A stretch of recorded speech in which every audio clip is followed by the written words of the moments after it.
Bienvenidos a nuestra exploración detallada de hoy. Para quienes nos acompañan por primera vez, la premisa de nuestro programa es muy clara. Así es. Tomamos una pila monumental de fuentes, ya sean artículos teológicos complejos, investigaciones históricas o cartas personales antiguas. Y de ahí extraemos las joyas de conocimiento más importantes. Un atajo para estar bien informados, básicamente. Exacta. Un atajo directo con datos sorprendentes, un toque accesible pero sin abrumar con información técnica. Y la misión de hoy... La misión de hoy es fuerte. Totalmente. Nos va a sumergir en uno de los debates teológicos más fascinantes del siglo XIX, un debate que tiene el poder de cambiar por completo la forma en que leemos el Nuevo Testamento. Definitivamente. Específicamente vamos a desentrañar cómo se entienden los pactos bíblicos. Y ese famoso y sumamente debatido pasaje de Colosenses 2, 14 al 17. Que ha dado dolores de cabeza a tantos. A muchísimos. Para lograr esto, nuestras fuentes hoy incluyen registros históricos muy profundos sobre el Congreso Adventista de 1888 en Minneapolis, unas cartas decisivas de Elena G. White y los escritos de dos pastores que agitaron las aguas en su tiempo, A.J. Wagoner y A.T. Jones. Lo fascinante aquí es que lo que en la superficie parece ser un debate teológico, bastante árido, sobre la ley versus la gracia, en realidad funciona como una cortina. ¿Una cortina? A ver, explícanos eso. Sí, una cortina que esconde un malentendido histórico monumental. Un malentendido que duró siglos y moldeó el pensamiento de millones en el mundo protestante. Al revisar todo este material, surge una pregunta central que lo cambia todo. Te escuchamos. ¿Y si el Antiguo y el Nuevo Pacto no son eras históricas que dividen la historia por la mitad, sino experiencias personales? ¡Wow! Experiencias paralelas que ocurren en el corazón humano y que han existido desde el principio. O sea, esa es una premisa que sacude muchas estructuras. Y, para entender la magnitud, tenemos que ir a la raíz del conflicto, al texto central que causó verdaderos dolores de cabeza. Colosenses. Exacto. Voy a leer Colosenses 2, 14 al 17. Y sugiero a quienes nos sintonizan prestar mucha atención a la terminología, porque cada palabra cuenta. Adelante con la lectura. Dice así: anulando el acta de los decretos que había contra nosotros, que nos era contraria, quitándola de en medio y clavándola en la cruz, y despojando a los principados y a las potestades, los exhibió públicamente, triunfando sobre ellos en la cruz. Un texto muy visual. Muy dramático. Y sigue en el versículo 16. Por tanto, nadie os juzgue en comida o en bebida, o en cuanto a días de fiesta, luna nueva o días de reposo, todo lo cual es sombra de lo que ha de venir. Ojo a esta última parte. Pero el cuerpo es de Cristo. Es un texto poético, pero en los registros de la época funcionaba como una bomba de tiempo interpretativa. Y para entender por qué era una bomba de tiempo, debemos ubicarnos en los zapatos de los teólogos de esa época. Hay que comprender la visión protestante clásica. La que heredaron los pioneros adventistas, claro. Exactamente. Pioneros como Jaime White. Estos pensadores venían influenciados por figuras de enorme peso a lo largo de los siglos, como Agustín de Hipona y Juan Calvino, y leían este texto a través de, digamos, unos anteojos dispensacionales. A ver, analicemos esto para no perder a nadie en la terminología. Cuando hablamos de una visión dispensacional, nos referimos a la idea de que la historia de la salvación está dividida en compartimentos estancos, ¿cierto? Así es. Épocas muy marcadas. Una línea de antes y después absolutamente rígida, trazada justo en el momento de la crucifixión. Es una excelente forma de describirlo.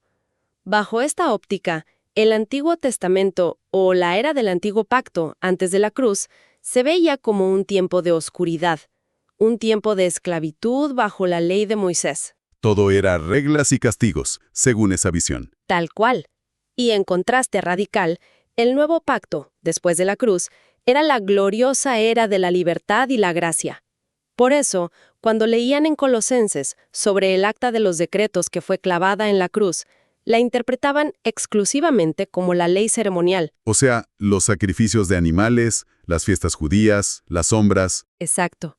Para su paradigma, todo ese sistema había sido abolido literalmente en la cruz para dar paso a la gracia. Pero claro, si alejamos un poco la lente y analizamos las implicaciones, nos damos cuenta de que aquí es donde las cosas se pusieron realmente críticas para los primeros líderes adventistas. Críticas es poco. Hombres muy influyentes, como Urias Smith y G.I. Butler, enfrentaban un dilema estructural enorme. Su temor era completamente lógico dentro de su marco de creencias. Tenían pánico de abrir una puerta equivocada. Exacto, porque si ellos admitían, aunque fuera por un segundo, que Colosenses 2, y por extensión el libro de Gálatas, hablaban de la ley moral, Es decir, los 10 mandamientos la conclusión bajo su sistema dispensacional era catastrófica. significaba que los 10 mandamientos también habían sido abolidos y clavados en la cruz. Ese es el punto de quiebre. Para un movimiento cuyo pilar central era defender la perpetuidad de los mandamientos, incluyendo el día de reposo, eso era impensable. Claro, teológicamente inaceptable para ellos. No podían permitir que esa idea prosperara. Los registros muestran cómo lucharon desesperadamente para afirmar que Pablo solo hablaba de la ley ceremonial. Sentían que estaban protegiendo la ley de Dios de la aniquilación. Y aunque estaban protegiendo una doctrina que valoraban, lo hacían fundamentados en una premisa defectuosa. Toda su armadura teológica dependía de este esquema de eras de tiempo. Que venía de Agustín y Calvino. Exactamente. Habían ganado debates contra otras denominaciones usando esos argumentos. Cambiar de postura en ese momento no solo les parecía humillante a nivel institucional, sino muy peligroso. Pero había un problema de fondo muy grave con ese esquema. Sí, lo que Wagoner y Jones notarían más tarde es que este esquema de eras creaba un problema terrible respecto al carácter mismo de Dios. Un problema gigantesco, porque pintaba un Dios casi parcial. Hacía parecer que el Creador había sido estricto, legalista e implacable con los que tuvieron la mala suerte de nacer en el Antiguo Testamento. Pobres de ellos, ¿no? Claro, como si a ellos les tocó la versión dura de Dios. Y de repente se volvió un Dios lleno de gracia y amor solo para los que nacieron después de la cruz. Y esa contradicción sobre el carácter de Dios nos lleva directamente al epicentro del drama histórico que nuestras fuentes detallan. Llegamos al año 1888. El famoso Congreso de Minneapolis. El lugar es el Congreso de la Asociación General. Imaginemos la tensión en esa sala. Líderes veteranos, muy atrincherados en sus posturas, seguros de que su deber sagrado es defender la ortodoxia. Protegiendo el fuerte. Y de pronto, el escenario es tomado por dos pastores más jóvenes, E.J.W. Wagoner y A.T. Jones. Ellos no traían un simple ajuste técnico, traían un mensaje que sacudiría a la comunidad. Un terremoto teológico. Su mensaje se centraba en la justificación por la fe, pero presentado por primera vez en el contexto correcto del pacto eterno. No querían destruir la ley, querían rescatar el Evangelio. La brillantez del análisis que Wagoner presentó ahí es deslumbrante cuando se leen las transcripciones. Él redefinió por completo la comprensión de los pactos bíblicos. ¿Cómo lo hizo exactamente? Con una argumentación muy arraigada en las Escrituras, planteó que el Antiguo y el Nuevo Pacto sencillamente no son dispensaciones de tiempo. No hay eras. No hay un antes y después geográfico o temporal marcado por la cruz. Argumentó que son, en realidad, dos condiciones del corazón humano. Eso cambia todo el panorama. Dos experiencias espirituales que corren en forma paralela a lo largo de toda la historia, desde el Edén hasta nuestros días. Para visualizar esto claramente, necesitamos definir qué son bajo esta nueva luz. Si no son épocas, ¿qué constituye el viejo pacto? Según las notas de Wagoner, el viejo pacto consiste en las promesas defectuosas del ser humano hacia Dios. Las promesas del hombre. Sí. El ejemplo perfecto que él usaba está en Éxodo 19, versículo 8. El pueblo de Israel acaba de escuchar las demandas de Dios y responden al unísono diciendo, todo lo que Jehová ha dicho, haremos. Wow, qué arrogancia, ¿no? En el fondo. Es el intento carnal, muy confiado y profundamente orgulloso de cumplir la ley divina apoyándose en fuerzas humanas. Y como toda promesa humana frente a un estándar divino, está condenada a fallar. Termina inevitablemente en fracaso y muerte. Prometerle a Dios que vas a ser perfecto, confiando en tu propia fuerza de voluntad, es la definición misma del legalismo. Es intentar ganar la salvación. Exacto. Y frente a eso, el nuevo pacto es la otra cara de la moneda. Son las promesas que Dios le hace al ser humano. Cuando Dios dice, pondré mis leyes en sus corazones. Exactamente. Esa experiencia no depende del esfuerzo humano para generar justicia. Depende totalmente de la gracia, de la fe y de la obra transformadora de Dios en la persona. Para ponerlo en perspectiva con una analogía concreta, porque este es un cambio de paradigma masivo. Alguien hoy, en pleno siglo XXI, puede estar sentado en una iglesia viviendo bajo el viejo pacto. Totalmente. Si internamente cree que por su esfuerzo, por guardar ciertas reglas o por portarse impecable, Dios le debe la salvación, Está confiando en sus propias promesas a Dios. Eso es el viejo pacto hoy. mientras tanto, si miramos hacia atrás, el rey David o Abraham, que vivieron milenios antes de la cruz, vivían plenamente en el nuevo pacto. Claro, porque sabían que no tenían justicia propia, confiaban plenamente en la promesa de un redentor. Esa es la clave que los líderes en Minneapolis no lograban procesar, por lo que leo en las fuentes. Waggoner argumentaba que el perdón en el Antiguo Testamento era un perdón real, basado en ese nuevo pacto eterno. No un perdón figurativo de sangre de animales. Exacto. Pero como suele suceder cuando se desafían paradigmas muy arraigados, la resistencia fue feroz. Feroz es quedarse corto. Los documentos muestran que líderes inmensamente respetados como Grey Butler y Urias Smith se opusieron con todo el peso de su influencia. Su argumento principal era que debían permanecer en los hitos antiguos de la fe. Sentían que estos jóvenes estaban pisoteando la herencia. El gran problema revelado en las cartas de la época es que al aferrarse a esa tradición a ciegas, demostraron que no entendían cuáles eran realmente esos hitos antiguos. Porque la justificación por las obras nunca fue un hito genuino del cristianismo. Jamás. Y aquí es donde la historia da un giro sumamente dramático. Elena G. White, una fundadora muy influyente, interviene directamente en el conflicto. Y no fue una intervención sutil. Los registros indican que, tras recibir una visión celestial, escribió una carta de advertencia durísima a Urias Smith. Muy directa. Le dijo que él y otros estaban gastando sus facultades en vano al oponerse a la luz que Waggoner había presentado. Ella no solo defendió a los mensajeros, confirmó públicamente que Waggoner tenía la verdad sobre los pactos. Y más allá de validar la teología, elevó la importancia del mensaje. Declaró que esto era, de hecho, un mensaje de amor de Dios. Lo identificó como el mensaje del tercer ángel en su máxima expresión. Así es. La justicia de Cristo manifestada de manera práctica en la obediencia a todos los mandamientos de Dios. En esencia les dijo, no están defendiendo la verdad, están bloqueando la luz. Esa reprimenda cambia el rumbo de la conversación. Pero si aceptamos esta visión donde el viejo pacto, o sea, nuestras promesas, nos sirve para salvarnos y el nuevo pacto es todo por gracia, surge una gran duda. exacto. Nos obliga a hacernos una pregunta muy lógica. ¿Para qué sirve entonces la ley? Esa es la gran pregunta. Si intentar guardarla por nuestra cuenta es caer en el viejo pacto, ¿por qué Dios la promulgó en el monte Sinaí con truenos y tanto estruendo? Esa es precisamente la inquietud que Pablo aborda en Gálatas 3:19. Y los documentos que analizamos, citando el análisis de A.T. Jones, lo explican de manera reveladora. ¿Qué decía Jones? Pablo se hace la misma pregunta. Entonces, ¿para qué sirve la ley?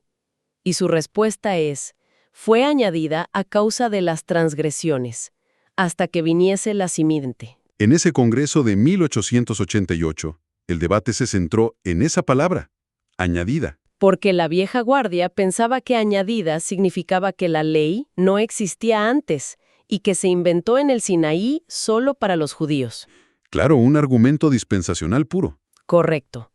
Pero Jones demostró, haciendo comparaciones con la carta a los Hebreos y Deuteronomio, que la palabra original traducida como añadida significa en realidad hablada o promulgada.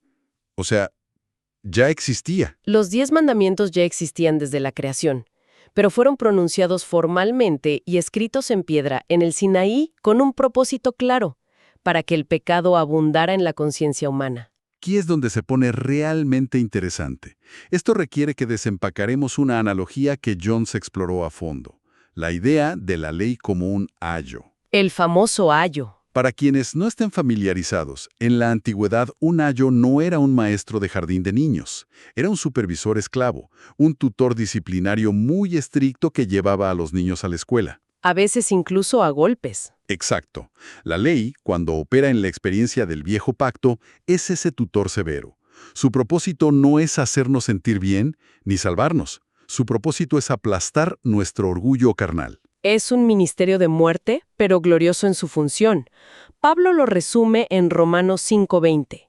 La ley se introdujo para que el pecado abundase, mas cuando el pecado abundó, sobreabundó la gracia. Es como un diagnóstico médico implacable. Una resonancia magnética. Te muestra el tumor del pecado en toda su magnitud. Te revela que todos tus intentos de curarte a tú mismo, cumpliendo reglas, son inútiles. Te lleva al límite. Te empuja a la desesperación sobre tus propias capacidades. Y justo en ese abismo, la ley cumple su misión de ayo, te impulsa a correr, sin más opciones, hacia los brazos de Cristo. Y esa rendición es la puerta de entrada al nuevo pacto. La ley diagnostica la enfermedad y Cristo da la cura inmerecida.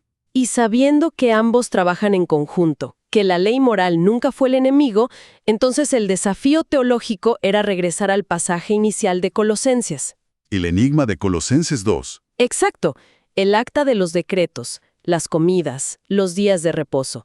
¿Cómo se lee ese texto a la luz del nuevo pacto, pero sin los anteojos dispensacionales que asumían que todo lo anterior a la cruz fue abolido? Aquí es donde los análisis de Wagoner nos invitan a hacer un ejercicio de exégesis brillante. Nos piden que leamos prestando atención a lo que los traductores han hecho con el texto a lo largo de los siglos. Porque los traductores tenían sus propios sesgos. Estaban profundamente influenciados por ese sesgo protestante de que la ley ya no aplica e insertaban palabras para que el texto encajara en su paradigma. Es un fenómeno tristemente común en la historia de la traducción. En muchas versiones, la palabra pero o más está insertada artificialmente en el versículo 17. Se lee así: todo lo cual es sombra de lo que ha de venir, pero el cuerpo es de Cristo. Esa pequeña conjunción, ese pero, crea una falsa dicotomía inmediatamente. Crea una oposición entre las sombras, que eran las fiestas bíblicas, los sábados, y la realidad que es Cristo. Te hace pensar que las sombras eran malas o competían con él. Y el análisis profundo del griego original lo desmiente. La frase que se traduce como en cuanto a proviene de la palabra griega meros, que literalmente significa parte de. O sea, si limpiamos el texto del sesgo de los traductores y quitamos ese pero que no está en el original, el versículo declara una verdad muy unificadora. Diría, todo lo cual es sombra de lo que ha de venir, el cuerpo es de Cristo. Eso cambia absolutamente el tono del argumento de Pablo. Por completo. No está emitiendo un decreto de abolición. Está afirmando que la realidad, la esencia de esas festividades y días de reposo, siempre fue señalar a la realidad suprema que es Cristo. Las sombras nunca compiten con el objeto que las proyecta. Existen por causa del cuerpo y dirigen nuestra mirada hacia él. Y esa es la conclusión monumental de la visión de Wagoner que desempacamos hoy.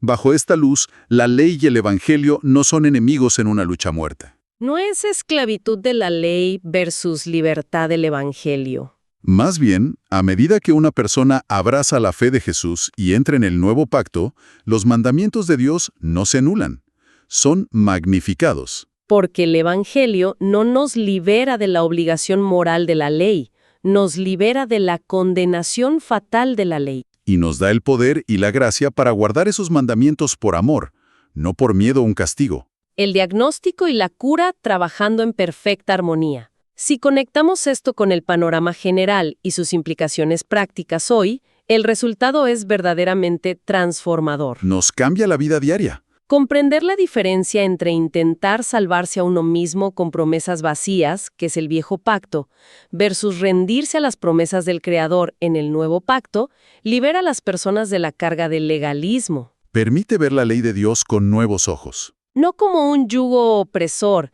sino como un espejo que nos muestra nuestra necesidad de un Salvador. Y esto ha sido así desde el Edén hasta hoy, el mismo Evangelio eterno. Es un concepto sumamente poderoso. Y para ir cerrando nuestra exploración de hoy, quiero dejar una idea provocadora flotando en el aire. Adelante. Un pensamiento para que nuestra audiencia lo lleve consigo y lo reflexione.